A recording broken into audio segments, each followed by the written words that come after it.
All right, folks, here is the rest of Frindle. Starting at chapter 11. Extra, extra, read all about it. On Thursday morning, the Westfield Gazette was delivered to all 12,297 homes and post office box in Westfield.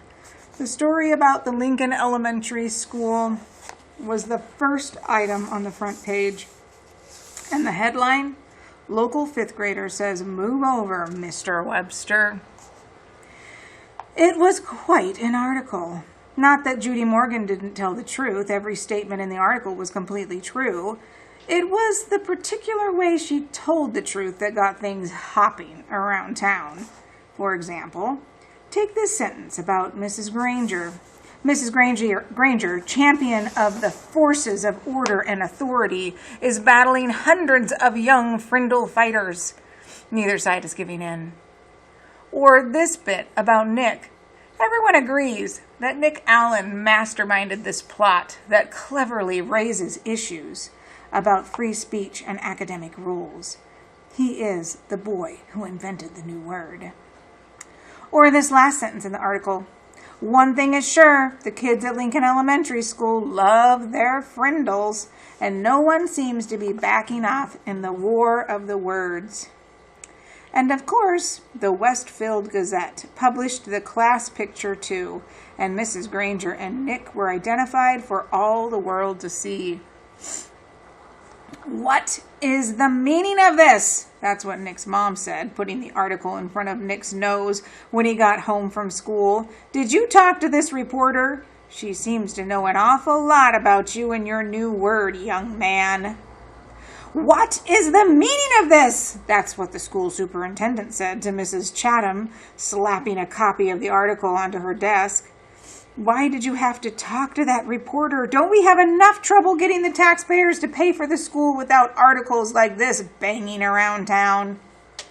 What is the meaning of this? That's what Miss Chatham said to Mrs. Granger, shaking the newspaper in front of her face. I know you had to talk to that woman, but did you have to say all these things? It's a wonder if we don't all get fired. It was quite a Thursday for everyone. And no one could figure out how Judy Morgan had gotten that fifth grade class picture. Airwaves.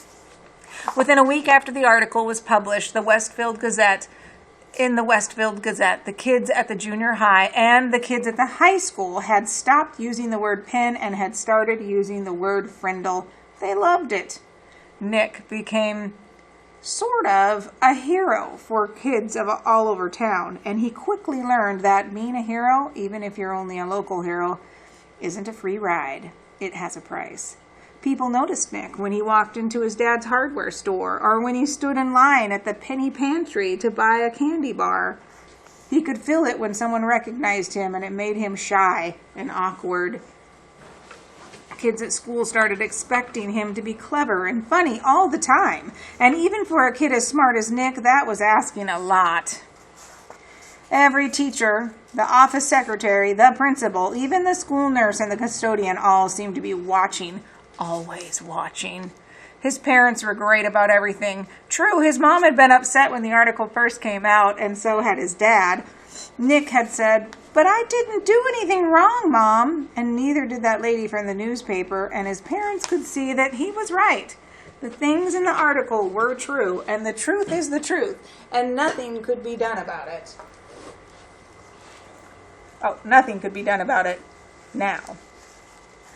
Even though it made them uncomfortable to have their boy talked about all over town, secretly Nick's mom and dad were pleased. After all, a brand new word is a pretty amazing thing. Their Nicholas was quite a fellow, no getting around it. Someone else in town thought his brand new word was pretty amazing too. Bud Lawrence had lived all his life in Westfield, and when he was only 19 years old, he had saved enough money to make an investment. He looked around for a good idea and then bought his first Dairy Queen in the state. After a few years, he bought a McDonald's restaurant. That was almost 30 years ago. And these two restaurants had made him rich, one of Westfield's leading citizens. When Bud Lawrence saw the article about the new word, he had his lawyer file a preliminary trademark claim on the word Frindle. Within 4 days, he had set up a small company that was selling cheap plastic ballpoint pens specially imprinted with the word Frindle. He sold 3,000 Frindles the first week, and they sold so fast that stores all over Westfield couldn't keep them in stock. Then just as quickly, kids stopped asking for Frindles. The sales slowed down, and Bud Lawrence started thinking about other projects. A week later, it was Halloween. The leaves started falling, and it seemed like the town was going to quiet down. And it would have, if it hadn't been for Alice Lunderson. Alice lived in Beverly, a town 7 miles away from Westfield, and she worked part-time for the local CBS TV station in Carrington, a town of about 75,500 people. When there was important area news, disasters like floods or tornadoes or sometimes, if she came across little stories that seemed cute or original, Alice would call the station news manager in Carrington. If it was a good story, or if it was a day when not much else was happening in the world, then the TV station would send out a van with a camera crew to shoot some videotape. Alice subscribed to all the small town newspapers in the area to keep up with local events. Most of them were published on Thursday, and they arrived at her house by Monday or Tuesday. When it took her a day or so to look through them all, on Wednesday morning, she finally saw the article in the Westfield Gazette about the word war. She read it through twice and looked carefully at the class photograph. She was sure that this story was a winner. The TV station manager in Carrington agreed with her. He called the CBS station in Boston because sometimes Boston picked up stories from the Carrington newsroom. The woman in Boston thought the story had some real zip to it, so she called the network news editor in New York.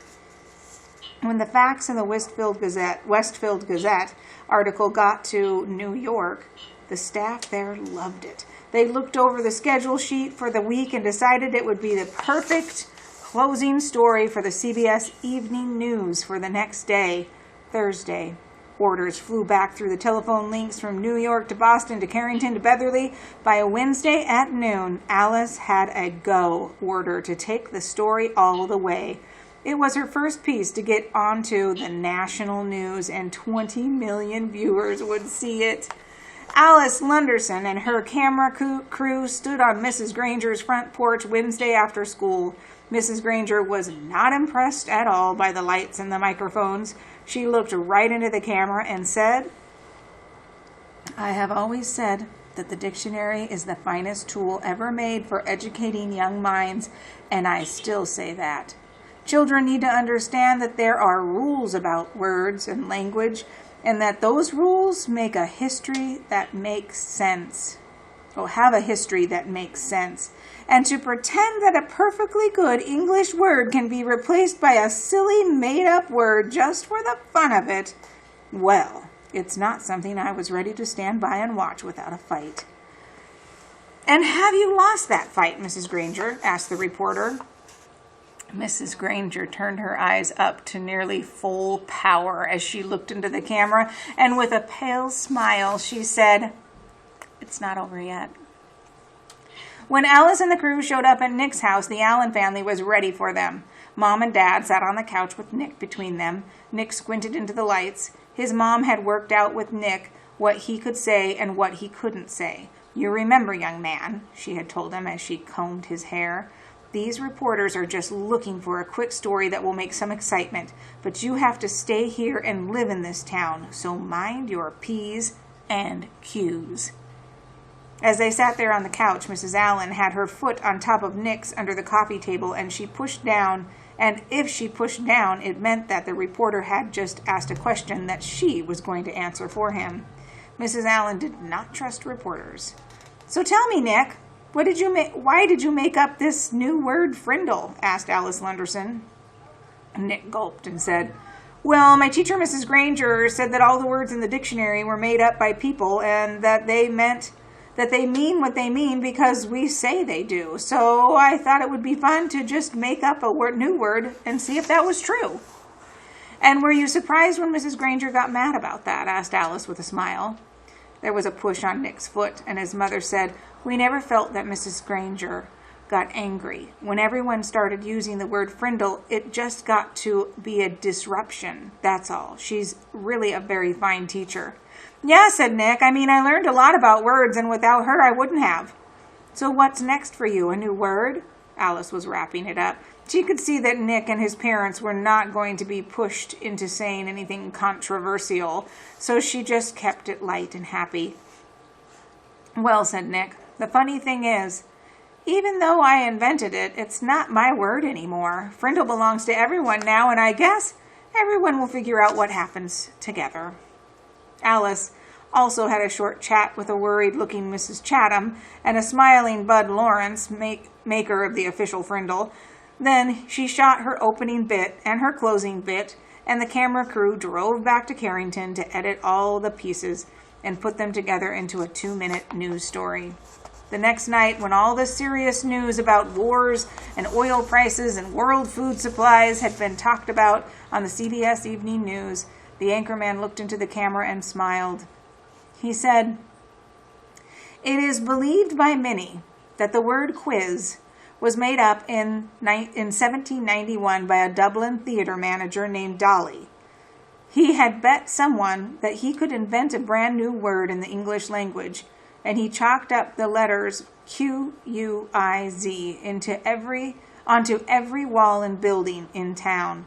The next morning, there it was, and within a week, people all over Ireland were wondering what it would mean, and a new word had been created.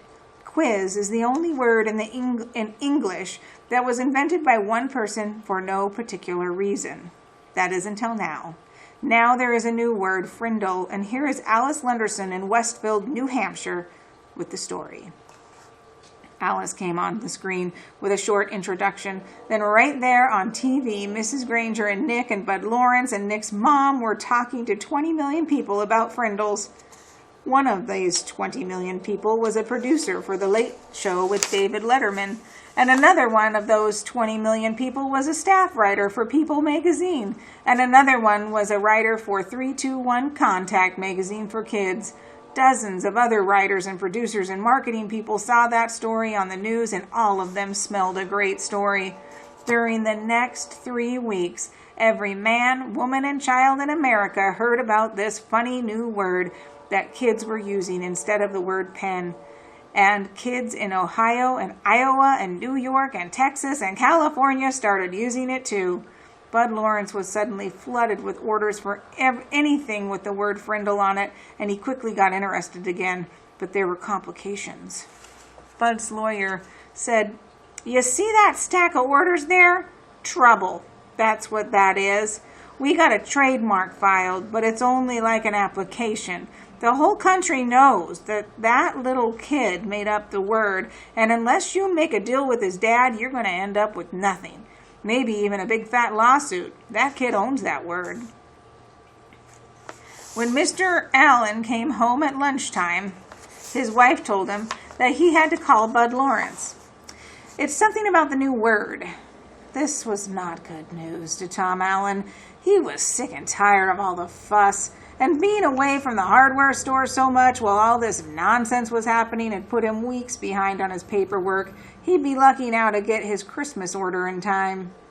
Even though he didn't really want anything to do with it, Bud was an old friend. So on the way back to the store, Nick's dad went to Bud Lawrence's office.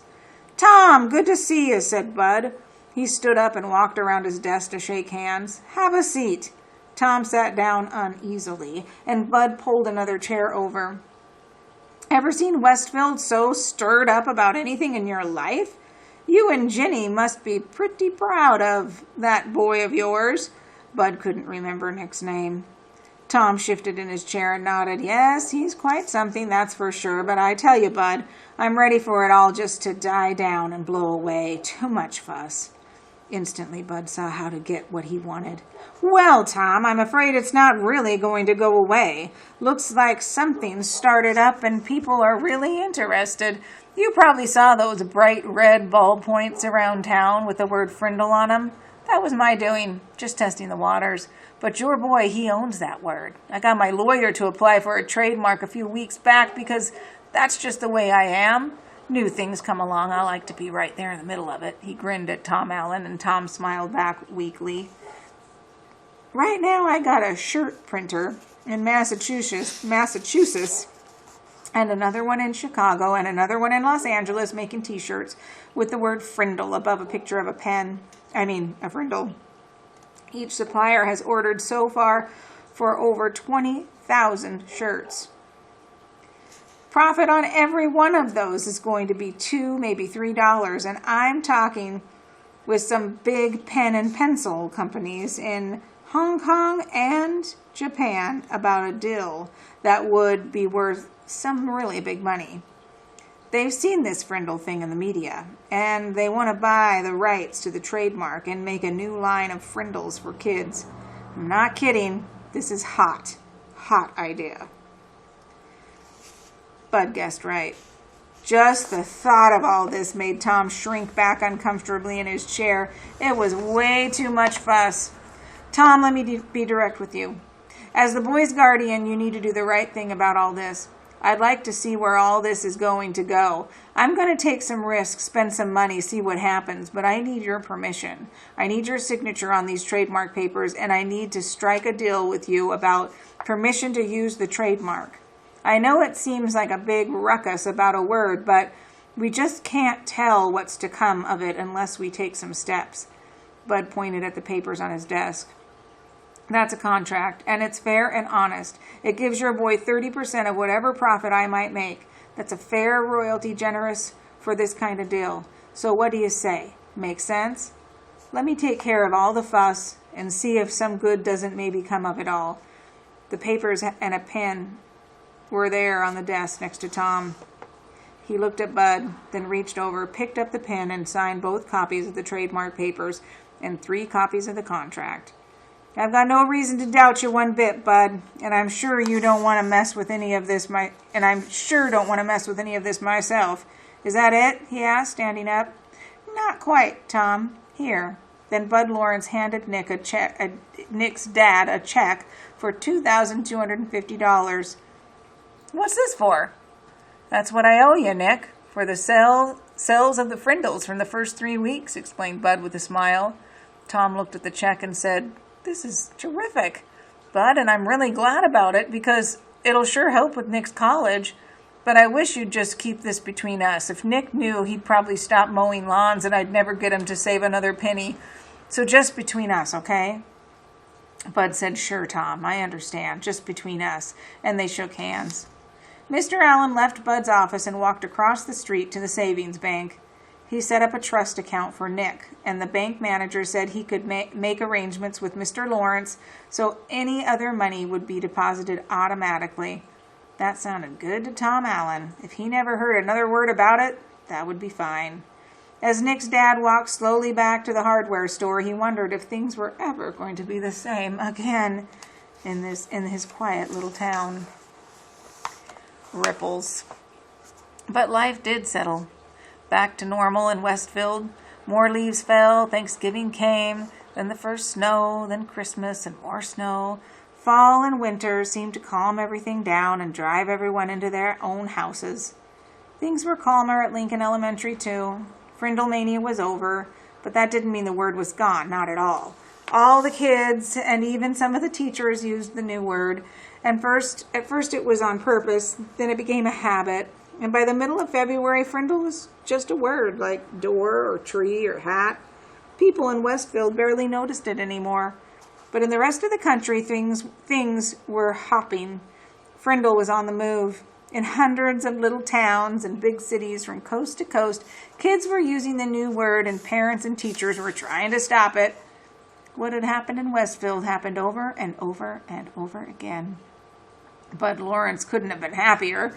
There were Frindle shirts and sunglasses and erasers and notebooks and paper and dozens of other items.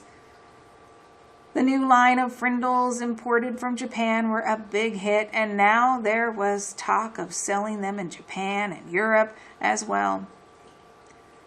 The checks that went into Nick's trust fund got bigger and bigger. Bud opened his own factory in Westfield to make Frindle baseball caps, which created jobs for 22 people. And in March, the town council voted to put up a little sign on the post below the town's name along Route 302. It said, "Home of the original Frindle." And Mrs. Granger, she seemed to have given up, or perhaps she had been ordered to. No one knew. Her poster about the forbidden word had quietly disappeared from the bulletin board, and kids were not staying after school writing sentences anymore. It was business as usual, except for one thing. Everyone in 5th grade got at least one word wrong on his or her spelling test each week. Every week, the first word at the top of Mrs. Granger's list was pen, and each Friday during the spelling test, every kid spelled it Frindle.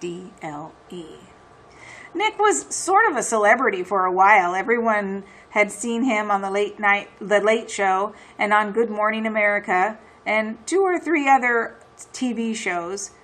John and Chris and all his friends kept asking about what it was like to ride in a limousine. After a week or two, though, it was old news, and everyone seemed to forget it and move on. The only person who couldn't quite forget about everything was Nick. Inside Nick. On the outside, Nick was still Nick, but inside it was different. Oh, sure, he still had a lot of great ideas, but now they scared him a little. For instance, Nick learned in social studies class that people who buy stuff are called consumers. If consumers stop buying, stores and shops and restaurants go out of business. Then boom, a new idea hit him. All the kids loved lunchtime, but the awful part about lunch was the eating part, school food. And the food was never a surprise. You had to smell it all morning and then go eat it. The food was always bad.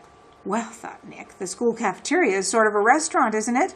And the students are the consumers, right? And we don't really have to buy our lunches there, do we?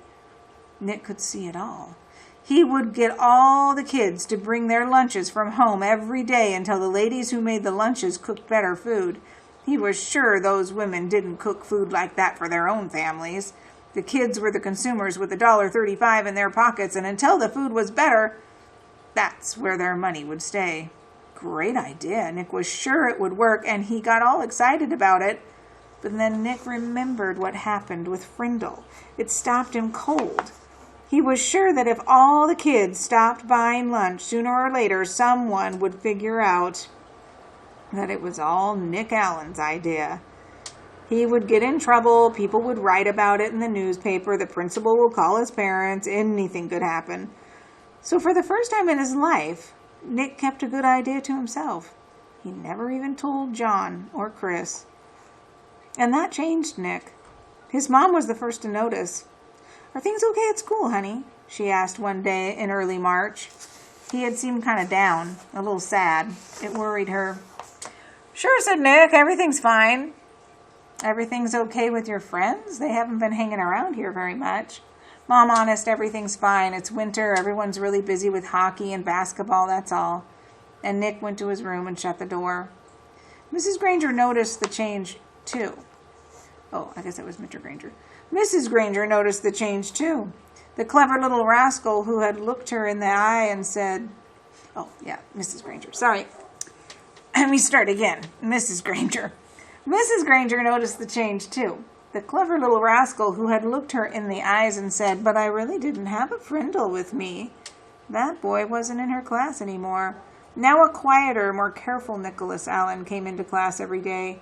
He did all his work perfectly, didn't speak unless she called on him, and didn't laugh and joke with his friends like he used to. School would be over in a few months, and it seemed like there was nothing she could do to help him. Toward the end of the year, Nick remembered the letter that Mrs. Granger had asked him to sign on the back when the Frindle business was just getting started. The chess game was over, so he was expecting to get the letter from Mrs. Granger any day, but all spring it didn't come, so he thought he must have forgotten about it. Nick was afraid to bring it all up again, but he was dying of curiosity. So on the last day of school, Nick knocked on Mrs. Granger's classroom door. She was straightening up the textbooks on the bookcase below the window. Without turning around, she sang out, "Come in." Nick said, "Hi, Mrs. Granger." Mrs. Granger stood up and turned to face him. "Oh, it's you, Nicholas. So glad you stopped by. I've been meaning to talk to you, and this will save me having to send you a letter this summer." Nick gulped and said, "That's what I came for, the letter." Mrs. Granger looked puzzled for half a second, and then she said, "Oh, that letter." Then she paused. "You will recall, Nicholas, that I said I would send you that letter when all this is over. It's not over." "It's not?" Nick tilted his head to one side and asked, "When will it be over?" Mrs. Granger smiled and said, "Oh, believe me, Nicholas, you'll know when it's over. I wanted to talk to you about something else." She walked across the room and stood about 2 feet away from Nick. Nick had grown during the year, and their eyes were almost on the same level. Nick noticed that the eyes were softer, but just as powerful. "I've noticed that you've been very quiet for the past few months. You know, Nicholas, you didn't do anything wrong this year. I know a lot of things happened and a lot of things were said, and you must have had some difficult days here and there, but your idea was a good idea, and I have been very proud of the way you behaved most of the time." Nick was embarrassed, but Mrs. Granger kept on talking. "And Nicholas, you have a great thing to do in this life. I'm absolutely sure you do. And you mustn't let a few hard days trick you into clamming up." Then Mrs. Granger reached out and shook Nick's hand and looked him in the face. Her eyes were turned up brighter than Nick had ever seen them before. She said, "Nicholas Allen, I enjoyed having you as a student. Now you go out there and have a wonderful summer, and I expect to hear remarkable things about you, young man." Mrs. Granger watched Nick start to leave, but before he got to the door, he turned and said, "Thanks, Mrs. Granger. You have a great summer, too." Then he grinned and said, "And don't forget to buy some new Frindles for next year." Thanks to his little talk with Mrs. Granger, along with a healthy dose of summer vacation, Nick made a full recovery. He was proud that he had made up a new word, and he enjoyed thinking about all the commotion it had stirred up. Then that one little word had made 5th grade a year to remember. Before he started 6th grade, Nick was Nick again, and all through junior high and high school and college, he proved it. For example, 2 years later, all the school cafeterias in town were serving delicious food at least 4 days a week, all because of Nick, the consumer. And the state superintendent of schools had made a special trip to Westfield to learn why this little town had the most successful school lunch program in the state. And in high school, well, the stories about Nick's other adventures could go on and on and on, but that would delay the end of this story, the one that started when Nick was in 5th grade. Because the end of this story came later, 10 years later. And what was happening to Nick's words during those 10 years? Nothing fancy, nothing exciting. Words don't work that way. Words either get used or they don't, and Frindle was being used more and more. It was becoming a real word. Chapter 15, and the winner is... 10 years later, Nick Allen was a junior in college, and during November of his junior year, 2 important things happened. First, Nick turned 21 years old, and the Frindle Trust Fund set up by his father became legally Nick's. Nick was rich. Nick was very rich. Nick was so rich he couldn't even begin to imagine how rich he really was. Nick wanted to give his parents some of the money, which they said they did not need and would not accept. But Nick reminded them that they had always wanted to travel and they should just think of this as a big birthday present or something. So they accepted. And Nick also wanted to give some money to his big brother James, who said he did not need it and would not accept it. But Nick reminded James that his 2-year-old daughter would grow up and go to college someday. And besides, hadn't James once given Nick his whole baseball card collection? So James accepted the gift. After that, Nick went out and bought himself a fast new computer and about 10 new games and a mountain bike. Then he tried to forget about the money, which is a hard thing to do, but he managed pretty well and kept working on his college degree as hard as ever. The second important thing that fall was the arrival of a package at the door of Nick's apartment one day. A large, heavy package. It was from Mrs. Granger. There were 3 things in the package. A brand new 8th edition Webster College Dictionary, a short handwritten note taped to the cover of the dictionary, and a fat white envelope. Turning the white envelope over, Nick saw the name his name. He had written it there on one September afternoon in Mrs. Granger's room after school 10 years ago. Nick set the envelope down and gently peeled the note off the front of the dictionary. My dear Nicholas, please turn to page 541 of this book. Nick grabbed the dictionary and leafed to page 541, his heart pounding, and there between Frimmel and fringe, he read Frindle, a device used to write and make marks with ink.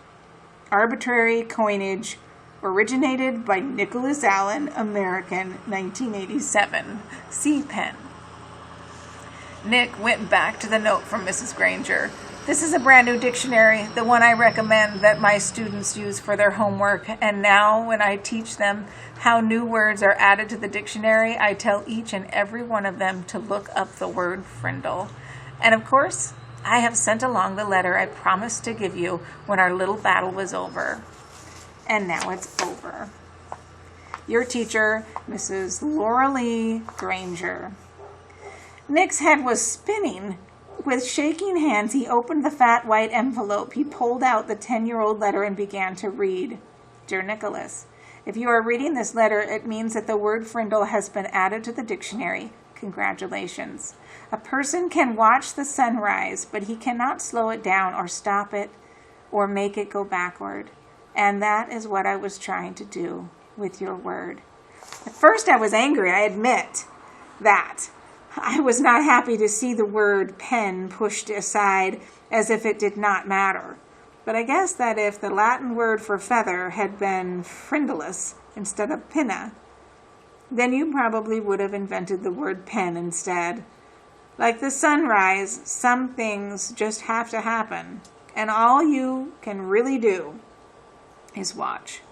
The word Frindle has existed for less than 3 weeks. I now see that this is the kind of chance that a teacher hopes for and dreams about, a chance to see bright young students take an idea they have learned in a boring old classroom and put it to a real test in their own world. I confess that I'm very excited to see how it all turns out. I am mostly here to watch it happen. But somehow I think I have a small part to play in this drama, and I have chosen to be the villain. Every good story needs a bad guy, don't you think? So someday, I will be asking you to forgive me, and I hope you will. Nick, I know you like to think. Please think about this. When I started teaching, no one had landed on the moon. There were no space shuttles, no CNN, no weather satellites. There were no video cassette recorders, no CDs, no computers. The world has changed in a million ways. That is why I have always tried to teach children something that would be useful no matter what. So many things have gone out of date, but after all these years, words are still important. Words are still needed by everyone. Words are used to think with, to write with, to dream with, to hope and pray with, and that is why I love the dictionary. It endures. It works. And as you now know, it also changes and grows. Again, congratulations, and I've enclosed a little present for you. Yours truly, Mrs. Granger. Nick remembered Mrs. Granger's eyes, and now he understood what some of those special looks had meant, the old fox. She had been rooting for Frindle the whole time. By fighting against it, she had actually helped it along. There was a flat oblong case in the white envelope, the kind of case you get when you buy a watch. Nick pulled it out and opened the lid. Inside was something else Nick had not seen for 10 years. It was Mrs. Granger's favorite pen, her old maroon fountain pen with the blue cap, and under the clip was a little folded piece of paper. It was another note, a very short note, just one word, Frindle. About a month later, something happened over in the old part of Westfield, over where the trees are huge and the houses are small. On Christmas morning, Mrs. Granger's doorbell rang. Mrs. Granger opened the door, but no one was there. Someone had left a package inside her storm door, a box wrapped in green paper with a red bow and a white envelope taped to one end. She smiled as she stooped down to pick it up. As she picked up the package, she noticed a red, white, and blue express mail envelope sticking halfway out of her mailbox, next to the doorway. It must have been delivered late on Christmas Eve. She opened the storm door, plucked the envelope from the mailbox, and then shut both doors and went inside with a shiver. Mrs. Granger went across the living room and sat on the couch. The express envelope was from the Westfield School District office. It looked important, so Mrs. Granger opened it right away. It was a letter from the superintendent of schools, a letter of congratulations. A permanent trust fund for college scholarships had been established with a donation of $1 million from one of her former students. It would be called the Laura Lee Granger Students Fund. Mrs. Granger was sure it was a mistake, or maybe a prank. $1 million? Nonsense! She had the urge to pick up the telephone and give the superintendent a call and straighten this out right away. But this was Christmas morning, and even though the superintendent was one of her former pupils, Mrs. Granger decided to wait a day. Couldn't hurt. Besides, the other package was sitting next to her on the couch, waiting impatiently with its red bow. She opened the envelope first. It was a little Christmas card with a sloppy note, obviously the work of a 5th grade boy. Dear Miss Granger, for one of my favorite teachers, here is something I want you to have. Sincerely, a student of yours. Mrs. Granger glared at the spelling mistakes, but then chuckled and shook her head. Kids are always the same, year after year. Here she was in her 45th year of teaching, all set to retire in June. She could hardly remember a Christmas when she didn't have a present from one of her students. Mrs. Granger pulled off the red ribbon and tore off the paper and lifted the lid of the box. She expected to find something made of yarn or popsicle sticks or maybe curly macaroni and glue, but instead she found an oblong case covered with blue velvet. She opened the case, and inside was a beautiful gold fountain pen. She picked it up, and it was cool and heavy in her hand. Words were engraved along the pen's shiny barrel, and Mrs. Granger had to slide down to the end of the couch and turn on her reading lamp. Then she could read the 3 thin lines of type.